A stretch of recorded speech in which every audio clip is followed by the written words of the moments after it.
Hi. As we begin this course, we wanted to set out with some of the ideas or formalities or etiquette that we expect you to use when thinking about the information you'll learn, writing your papers, and replying to each of the instructors online.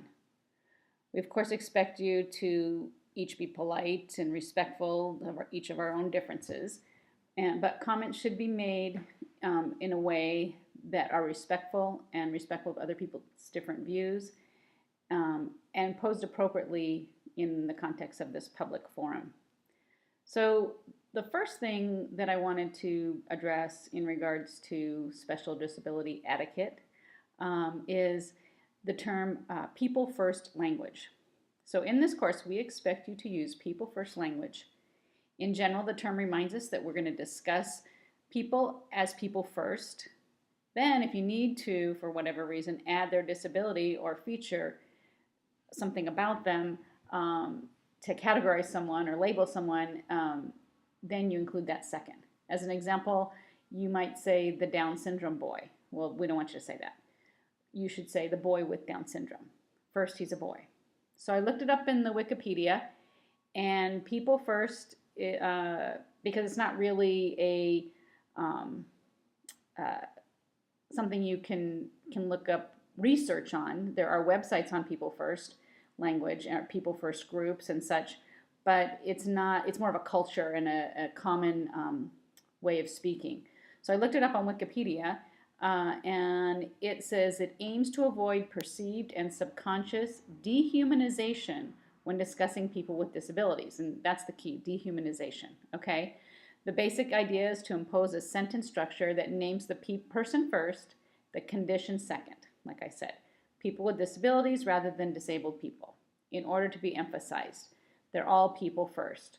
So you can look up the Wikipedia definition yourself, but that's the basics. So how we speak or write about our students sets a tone for how we interact with each other and with them. When we have a group of professionals and they start to loosen up and they label people as their disability, the whole conversation can quickly digress to nuts and bolts, and we forget that we're talking about people. So people that we have chosen to assist in learning and accessing their education. So we expect each of us to use this type of language when referring to the students, always, but for sure in this class. We do recognize that some groups, they find it inappropriate to use the people first language. Autism groups, they discuss, this is a source of discussion for them. Sometimes some autism groups like to refer to themselves as autistic people, and some autism groups like to refer to people using people first. So that's a cultural thing, and you can research that if you want to. It's kind of interesting. There's no final answer on it. But for us in this class, we want you to use people first, okay? Now the second thing that I wanted to put out there to you all is the presumption of competence. So in many arenas, such as when we're having to qualify students for services, we're asked to describe the needs of the person and then look at their standardized scores and then see if the student qualifies based on the significance of their difficulty and a criteria for that. So everything's about how difficult is life for you, right? So this process often results in a great deal of time being spent on how needy the person is, how behind they are developmentally. So the group, and what ends up happening, the group gathering this information and presenting this information often spends more time talking about the disability and how hard things are going to be for that student, rather than talking about the strengths or how we support the student. So in the IEP process, we're supposed to focus on strengths, which is ironic because we qualify on need, but that's the intent. So the presumption of competence goes even further than that. So when we presume competence, we look at each student or child as an individual who can participate and learn. We challenge ourselves as educators to see how creative we can get to include that person, to support that person so they can participate. I included in resources, there's an article called Presumed Competence Reflected in the Educational Programs of Students with IDD before, so that's an individual development disability, and after the Beyond Access Professional Development Intervention. What that long title is saying is that the studies talks about, and it's from University of New Hampshire, it talks about what happens when we have our view about how disabled a person is, and when we start changing and start using a presumed competence and how that affects people. Okay, so the authors discuss how our views influence the outcomes. So it's an interesting article, and I encourage you to look it up. As we look at assistive technology, though, specifically, we want to presume that the student would be able to complete the activity if something could support them to do it. That's what assistive technology is for. Then we look for what that something might be. So when a student's having a difficult time with their fine motor skills and cannot physically write, for example, we want to presume that they might have more to say if they could write. So if we were giving them something that would help them, because forming the letters is hard, so we gave them something that might help them, then life might be different, and maybe they would participate in our curriculum. So you could give a word processor, for example, to that kind of student who has those physical writing difficulties, and perhaps, this is what you want to explore, if they were to type on a word processor, you take out that component, now you can get to the language arts activity that you're trying to assign.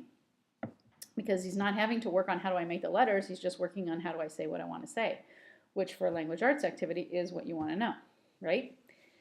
So in order to recognize the need for support and then look for appropriate supports, you have to presume competence. So you want to come out of the gate saying, this guy should be able to do this. What's breaking it down for him? What's making it not happen? How can I help with that part? That's what the assistive technology is for. So as you work through this very quick course, because it's going pretty fast, we would like to be mindful of these two forms of etiquette. First and foremost, our students are people. Their parents bring them to school for an education each day, and we are the educators. So you've chosen this profession to assist in the educational process. So remember that your students are first students, so people first language. Then remember that the impressions that we give matter to ourselves and to the people who we're talking with. So make your first impression include that idea that you're going to presume competence in the student, and that the student is competent. No matter what kind of stories you've heard or what physical disability you might see, then look to find a way to tap into that competence. So in this course, we're going to gain some new ideas on how to do that, and so that you can see and know your students and are learning from the education that you're providing. That's one of the big deals that I see when I go out and work with teams, is that all teachers want to know if they taught, if you were able to convey to the students that they learned it, right? And so when you're having difficulty from a student's point of view, conveying what you actually know because you can't write, or because you can't speak, or because you can't see, whatever your difficulty is, the teachers just want to know that you learned. So if we can make a bridge for that, so I as a teacher can know you as a student learned, and you as a student can show me that you learned what I wanted you to learn, everybody's happy, okay? So that's the two forms of etiquette that I really want us to focus on right now, and that is people first language and presumed competence. Go on to your Moodle, and there will be an activity that is going to be due November 7th to go along with this. I'm also going to post this in text form on a Word document just in case you wanted to rate it, but it's pretty close to what I just said. Okay, so thank you.